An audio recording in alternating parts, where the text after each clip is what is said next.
Students, noise pollution का तो आप सभी ने सुना ही होगा, लेकिन इनडायरेक्टली या फिर डायरेक्टली हम ही वो नॉइज़ पॉल्यूशन प्रोड्यूस कर रहे हैं। आज का हमारा जो टॉपिक है वो नॉइज़ पॉल्यूशन। पिछली वीडियो में हमने सीइंग साउंड को डिस्कस कर लिया था। आज हम नॉइज़ पॉल्यूशन को डिस्कस करेंगे। In our daily life we enjoy hearing sounds of different qualities. हम डेली लाइफ में डिफरेंट क्वालिटीज़ के साउंड सुनते हैं और डिफरेंट म्यूज़िकल इंस्ट्रूमेंट के साउंड सुनते हैं, जैसे कि वायलिन, गिटार, ड्रम वगैरह के साउंड्स हम सुनते हैं डेली लाइफ में।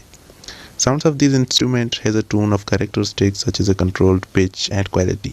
इनके पास क्या होता है, पिच और क्वालिटी दोनों कंट्रोल में होती हैं, इसीलिए ये हमारे लिए प्लेजेंट होते हैं, अच्छे लगते हैं और हम उसे सुनना पसंद करते हैं। The sound that are pleasant to our ears is called musical sound. Musical sound क्या है? वो साउंड जो हमारे ears के लिए प्लेजेंट हो, हमें सुनने में अच्छा लगे, उसे हम प्लेजेंट साउंड कहते हैं। जबकि जो मशीनरी या फिर कोई व्हीकल्स का साउंड, तो वो प्लेजेंट हमारे लिए नहीं होता, वो अनप्लेजेंट होता है, तो उसे हम म्यूज़िकल साउंड नहीं कह सकते, उसे हम नॉइज़ कहेंगे।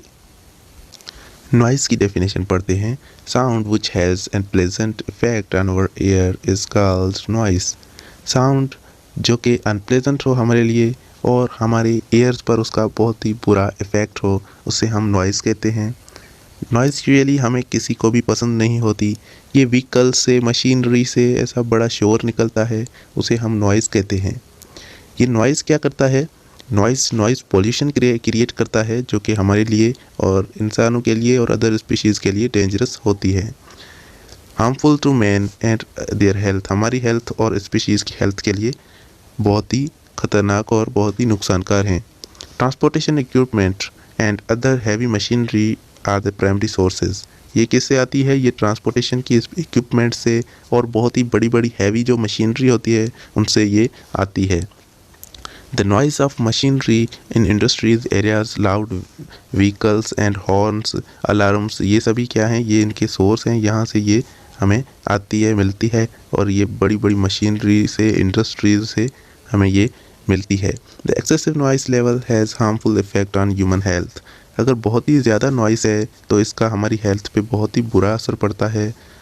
दे can cause condition such as stress और डिस्टर्ब्ड कंसंट्रेशन। उनमें स्ट्रेस और कंडीशन और डिस्टर्ब्ड कंसंट्रेशन उनमें हो सकती है। स्ट्रेस भी हो सकता है और उसको हाइपरटेंशन और हाई स्ट्रेस लेवल और एग्रेशन डिसऑर्डर, स्लीपिंग डिसऑर्डर, उनको नींद नहीं आएगी, उसको ब्लड प्रेशर उनका हाई हो जाएगा। ये सभी नॉइज़ पॉल्यूशन के डिसऑर्डर्स हैं। उसके बाद safe noise depends upon two factors. एक सेफ़ जो नॉइज़ है, एक सेफ़ साउंड है, वो दो फैक्टर्स पे डिपेंड करता है। एक है नॉइज़ लेवल और ड्यूरेशन ऑफ एक्सपोजर, मीन्स कितना साउंड प्रोड्यूस हो रहा है, कितना नॉइज़ प्रोड्यूस हो रहा है और वो कितने टाइम के लिए प्रोड्यूस हो रहा है, उसका ड्यूरेशन कितना है, कितनी देर तक वो साउंड चल रहा है, इस पे डिपेंड करता है। अगर बहुत ही ज़्यादा देर चलेगा तो बहुत ही ज़्यादा डिस्ट्रक्शन होगी, अगर नॉइज़ लेवल कम होगा तो कम डिस्ट्रक्शन होगी। The noise level recommended by most countries usually 85 to 90। 85 to 90 decibel है, वो क्या है? रिकमेंडेड मोस्ट ऑफ कंट्रीज़, बहुत से कंट्री में इतना अलाउ किया गया, इससे ज़्यादा नॉइज़ अलाउड नहीं है, इससे ज़्यादा नॉइज़ प्रोड्यूस नहीं करना चाहिए, ये दूसरे कंट्रीज़ में अलाउड नहीं है। डेसिबल क्या है? डेसिबल की बात करते हैं तो यहाँ पे डू यू नो में लिखा हुआ है कि डेसिबल एक साउंड का जो यूनिट है, साउंड को नापने का एक यूनिट है। उसके बाद हमें इसको नॉइज़ पॉल्यूशन से बचने के लिए क्या करना चाहिए? हमें ऐसी मशीनरी लानी चाहिए जो कि हमारी बहुत ही कम साउंड प्रोड्यूस करे और वो इन्वायरमेंट फ्रेंडली मशीनरी हो या फिर इक्विपमेंट हो। उसके बाद नीचे हमारे पास एक टेबल है। इस टेबल में हमारे पास नॉइज़ का टाइप और उसकी जो फ्रीक्वेंसी, उसकी जो डेसिबल में उसकी नापने की जो डेसिबल है वो भी लिखी हुई है यहाँ पर।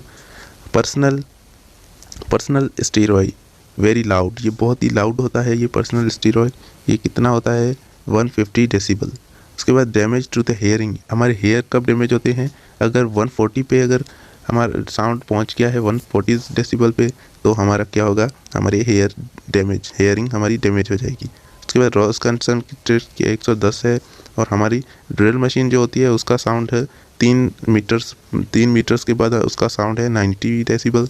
और अगर कोई रोड बिज़ी है तो बिज़ी रोड पे 70 तक होता है और हमारी नॉर्मल जो कन्वर्सेशन है हम डेली में सुनते हैं वो है 60 डेसिबल पर। हम विस्परिंग करते हैं बहुत ही आराम से, अगर बोलते हैं किसी के कान में तो वो 30 डेसिबल होता है, और थ्रेशोल्ड ऑफ हेयरिंग वो होता है 0।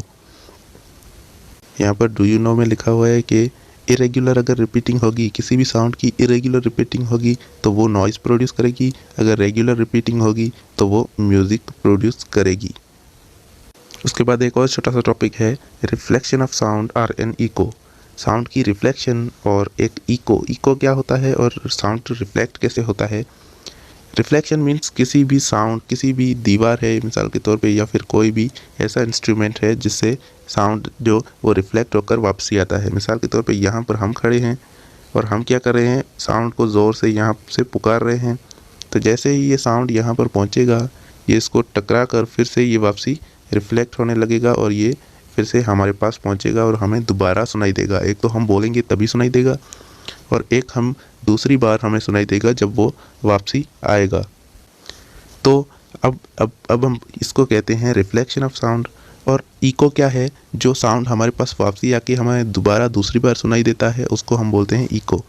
The repetition of sound after reflection is known as a echo. Sound की रिपीटेशन रिफ्लेक्शन के बाद उसको हम इको कहते हैं। रिफ्लेक्शन के बाद जो साउंड रिपीट हो रहा है उसको हम इको कहते हैं।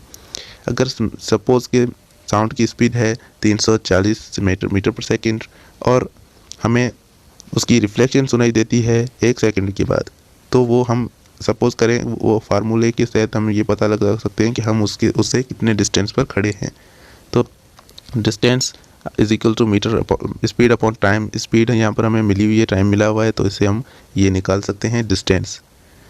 तो उम्मीद है आपको ये वीडियो समझ में आ गई होगी, आपको सारा कुछ समझ में आ गया होगा। अगर नहीं समझ में आया तो आप कमेंट में पूछ सकते हैं, और आप ये भी बता सकते हैं कि आप कौन सा चैप्टर पढ़ रहे हैं, ताकि हम उस पर जल्दी से वीडियो बना लें। और चैनल को सब्सक्राइब करके बेल आइकन को प्रेस जरूर कर देना। Thank you so much for watching.